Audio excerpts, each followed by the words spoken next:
Hi, my name is Holly, and I received a living kidney donation from my cousin Kimi approximately 19 years ago. My kidney failure began when I was just 16 years old. I was told by my doctors that I would need a transplant at some point in my life, but when you're 16 years old, that really doesn't mean a whole lot. So I did not do much until it actually failed when I was 28 years old, playing volleyball on the beach. Living without a working kidney meant that I had to just take blood pressure medication. Because I was only 16 years old, I was young, I was healthy, and I was able to live a full life, continue work, continue college. It wasn't until it failed in December of 1999 then I ended up on dialysis. My first day of dialysis, I was 28 years old, and scared. It was very draining. I was going Monday, Wednesday, and Friday from 5 to about 9 o'clock at night, and I was working full time. I was exhausted. I could barely eat, and all I did was sleep, work, and dialysis. My family's life changed in so many ways while I was on dialysis before my transplant, in that everyone was just scared. You know, I was young, I was healthy, and here I am sick and living on a machine. It was very scary times. When my doctor told me that a living kidney transplant was my only option, I was scared. I didn't know what to do. You know, who do I ask? How do I ask? But I think everyone was just so scared and so worried that everyone, my family, everyone stepped up to be tested. And I was very lucky in that. I have a very loving family, and I wouldn't say we were close at the time, but we're definitely closer now, and it's been great. I actually find it very easy to talk about living donation with my family and my friends.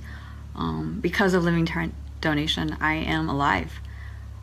So I do not hesitate to discuss this with anyone that has any questions.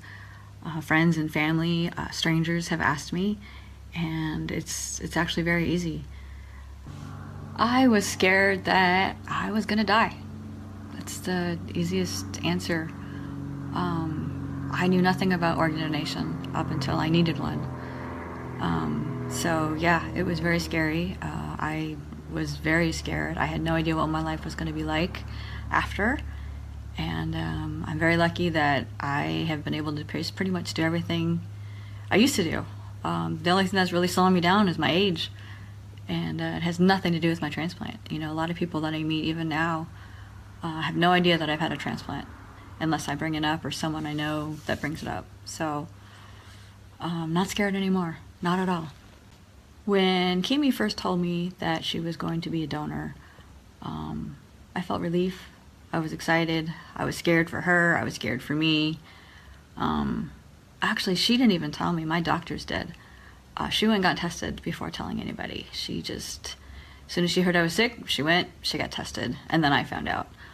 And then I talked to her about it, and she didn't hesitate. She wasn't scared at all, and I think that actually made me feel better. I felt a lot of guilt at first, but she didn't hesitate.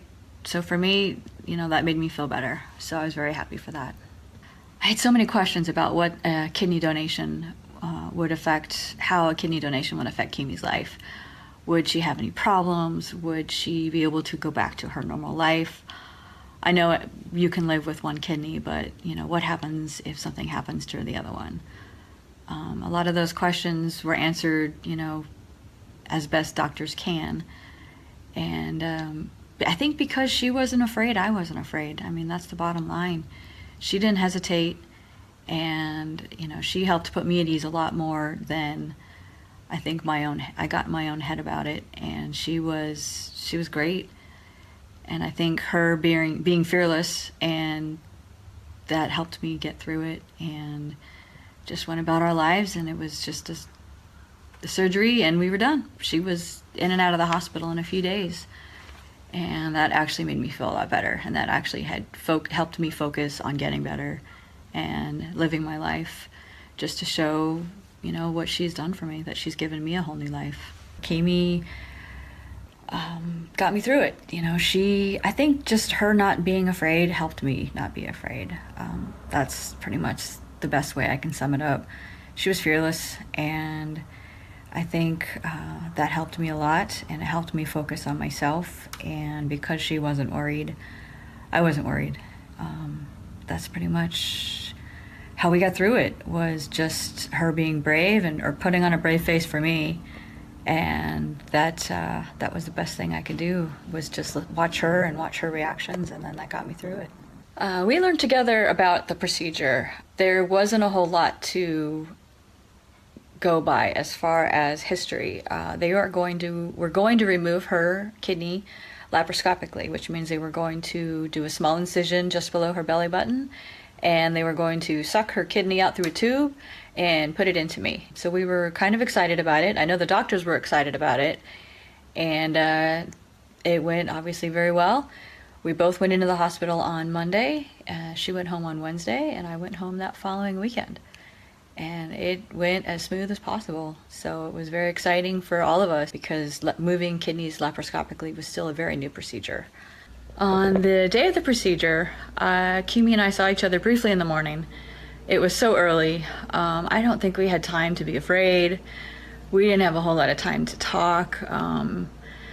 Again, we just kind of smiled, hugged each other, said good luck, and that was pretty much it. It was one of those, don't really remember a whole lot. We were both, I think, very scared, but we didn't want to show it, so we put on a brave face.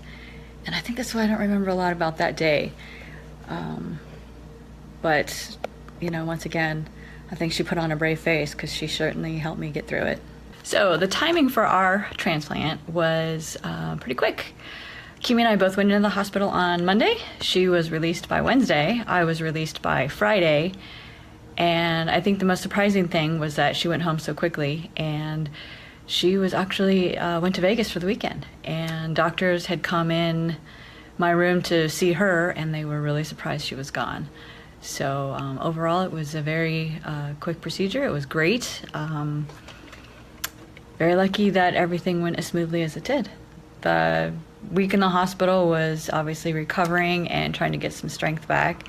But as soon as I was released and went home, just started taking long walks, actually short walks and then long walks, just trying to get things back to normal. And this was in March. I started work back the first week in May, and I played in my first volleyball tournament in June.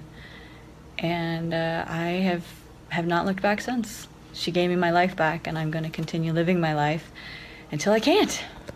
Life without dialysis meant that I no longer had to live on a machine. And that I'm forever grateful, because that was really the hardest part. I was very lucky that it was only for 3 months, but it was three very, very long months.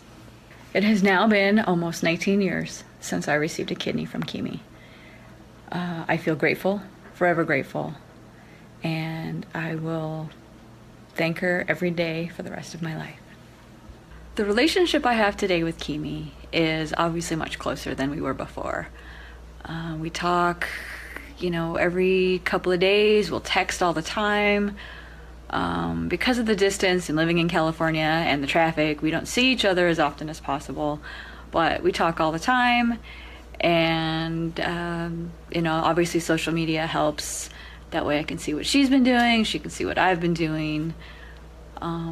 We have a bond now. We will forever be tied together. One of my favorite memories during this entire journey is probably when I became involved in the transplant games. As an athlete, I've always wanted to compete, and I've enjoyed all my sports. And in 2008, I invited Kimi and my mom to come with me to Pittsburgh, Pennsylvania, where the games were happening. And it actually took my cousin a week before she actually said yes. And we laugh at that now, because she's terrified of flying.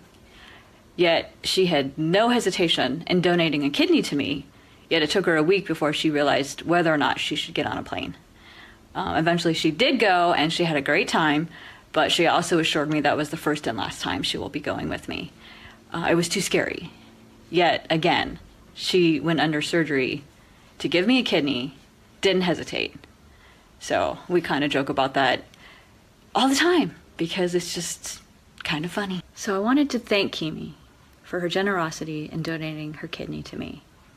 Because of her, I'm alive. She gave me the gift of life, and I will forever be grateful.